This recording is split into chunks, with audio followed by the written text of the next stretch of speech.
Hello everybody, this is Toys R Us, and for this new figure unboxing and review, we're going to be looking at the buzzworthy Bumblebee Evil Predacon Terrorsaur figure. So what we're going to do with this video, we're going to have a detailed look at him in both of his modes, help you decide how you want to display him.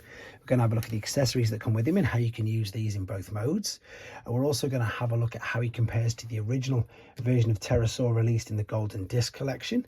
We can then see how much he's changed, I suppose, since the original use of the mold with Air Razor. I've got another version of Terrorsaur which was a BotCon exclusive, and of course we can do some other comparisons with some other figures, including Generation 1 mainline figures, and indeed any other third parties as well. So as you can see, quite a bit to get through with this video, and as I start to pop these away, I'd like to remind anybody who's not subscribed to the channel, if you'd like to hit that subscribe button for me now please, because it really will help me out.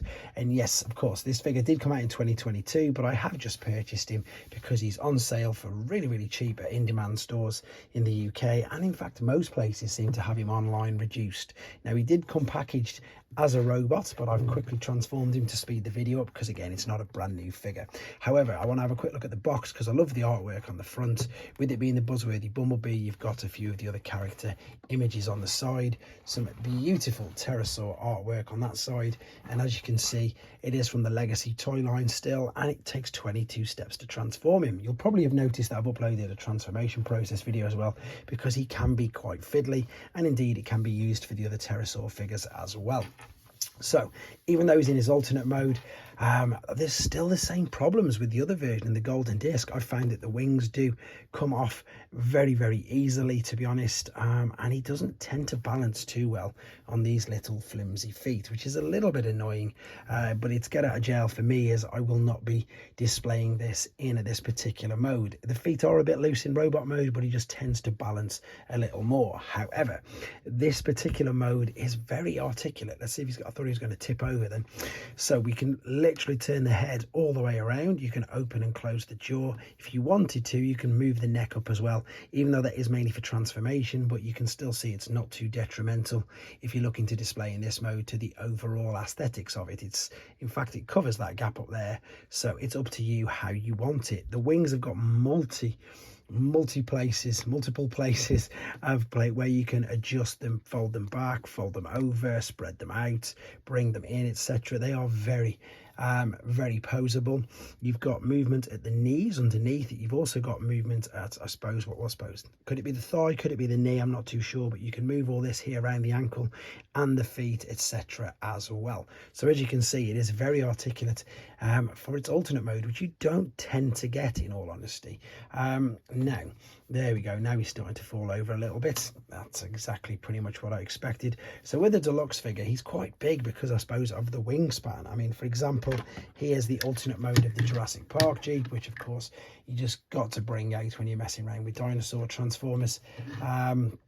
So you can see, I mean, this looks like a completely different class of figure. It's huge compared to it. With regards, I suppose, to some Generation 1 figures, there's a boss, and here is a little Bumblebee, which again I suppose scales perhaps quite well if these would have been real. So it is a really big alternate mode. With regards to his accessories, he's got this gun which you can attach in a couple of different places, to be honest. You can either attach it in this part of the back of the thigh, like so, and then you can also, if you wanted to, you could attach it to the underside of the wing like that. Either way you're going to do it, it's going to be asymmetrical, so some people might not like that. And there you go. So it's up to yourselves, to be honest, but the good news is obviously that you can store it even in the alternate mode. Now the thing is, and again, I may not have been the first person to discover this because I'm sure somebody must have done it in the, maybe or not, but it's not in the instructions, but these little bits obviously are for the forearms, which you can't get to there. So you can sort of, maybe if you wanted to, I'm dropping everything, pop them underneath there, but I would think surely that's what these 5mm posts are here for.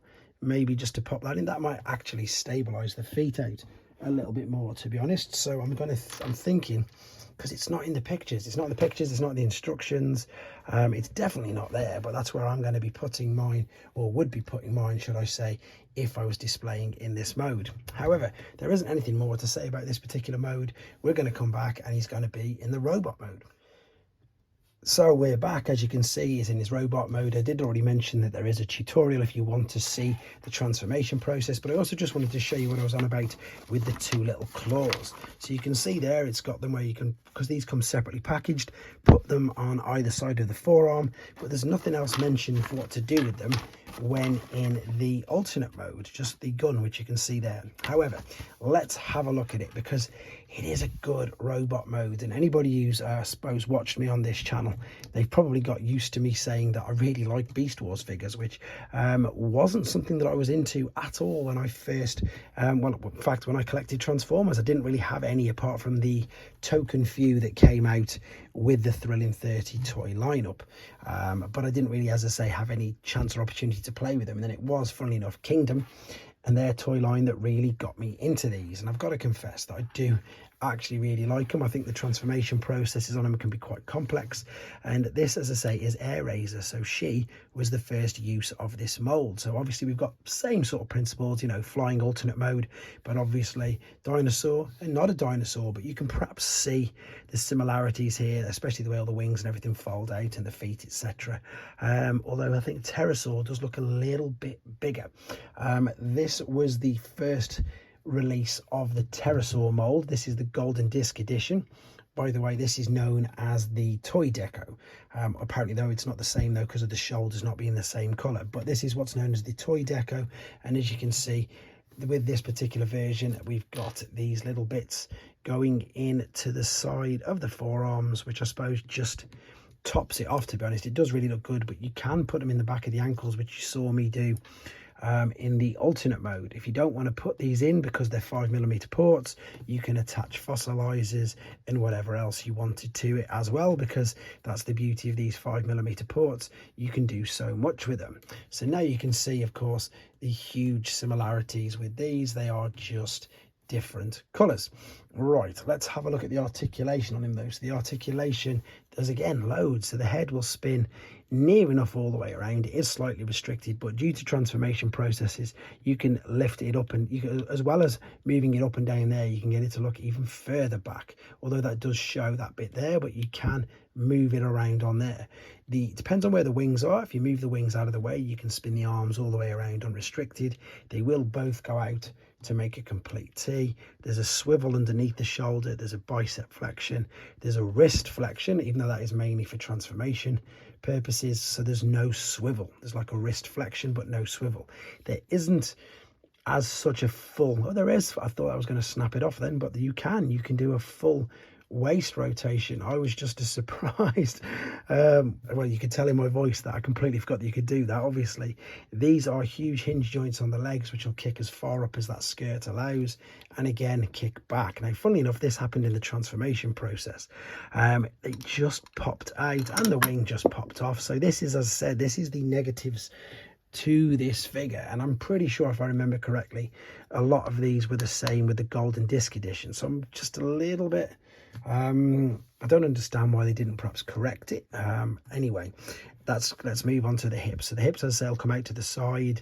They'll only come that far up, but that's more than enough. You've then got a swivel at the top of the thigh. You've got your knee bend, and again you've got all these strange hyper-extending ankles and shins, which you wouldn't want that to happen in real life at all, as well as the ball and socket joints for the feet. So fully articulate, fully posable, and as I say, yeah, not bad for a Beast Wars figure. I'm just going to stand the couple of other, the other version. This is from Botcon, so this is, of course, using a Combiner Wars mold, so it's very different to any of the ones that you can see there, but he is called Terrorsaur, so of course I did want to share that with you. And I suppose what I need to do now is just show you give you an idea of how big he is compared to some other toys. So depending on which toy lines you collect, this is generation 1. So we've of course got Optimus and Bumblebee, so two completely different scales there for you. Then with regards to current figures, this is classed as a deluxe. So if we brought up a core class either side of him, I've just dropped Prime, dropping everything at the moment. There's a core class figure, and there goes Air. I nearly said Air Razor then as well. So much bigger than a core class, obviously. Deluxe class. This is, oh no, that's a Voyager. That's a Voyager Starscream.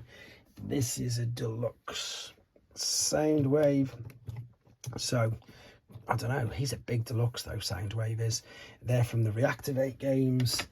And I suppose some more mainline very quickly. There is Bludgeon, that's another Voyager class, just I suppose to confirm the size with these. Right, for people who don't collect any mainline figures, if they collect third party, New Age, everything's falling over here today. Everything. Magic Square, Iron Factory, and Doctor Wu. Now, none of these scale at all with this figure. This is just, again, to give you an idea of how big he is, because some people only collect these and don't really collect mainline. So that gives you an idea of just how big he is. To be honest, as I say, there's not much more to say about this figure. It is pretty much, well, it came out in 2022, so he's a couple of years old already. And as I say, anybody who watches this channel knows I'm a bit of a completionist, so it's nice to have both versions of these, and especially at the price that he is in the shops at the moment. So there you go, guys. Let me know if you've already got this figure, if you like it, or if perhaps you may be thinking of adding him to your collection now, because he is at a very goodly, well, goodly, that's not a proper word, a good reduced price. Let me know what you think in the comments, guys. Take care.